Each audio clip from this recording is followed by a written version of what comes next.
We have this area representation before you, and we're going to utilize our double integral approach just for fun, a specific dy followed by dx double integral to determine this area. You know, ideally, your single integral route is always preferred and ideal.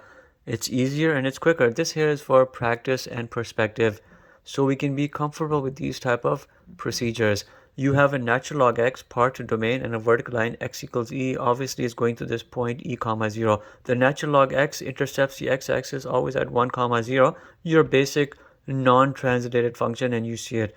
How do we do it? When you're doing dy followed by dx, the dx will control the representations here, the dy will control the representations here, and the representations refer to limits.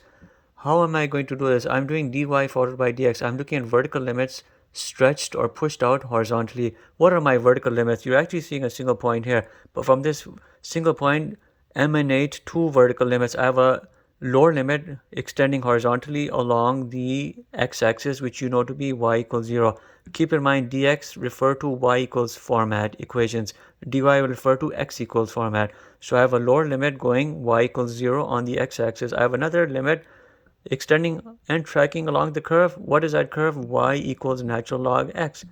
You have vertical limits stretching horizontally. Where are they going from? Horizontally, they're going from this point 1 up to e, but dy will represent it in terms of x equals, you have 1 over here, to x equals e. You're going from 1 up to e along the horizontal. You have to integrate this. It's not hard. When you look here at the antiderivative from here, you have a 1. The antiderivative of 1 with regards to dy is a y. That's what it is. Then you have your obvious limits come through as their difference, upper and the lower, and the difference of the two, but they're inside a dx outer integral for 1 and e. You have a natural log x. 0 is irrelevant to you on right. I have a dx, then I have 1 and e. The antiderivative of natural log x will be x natural log x minus x.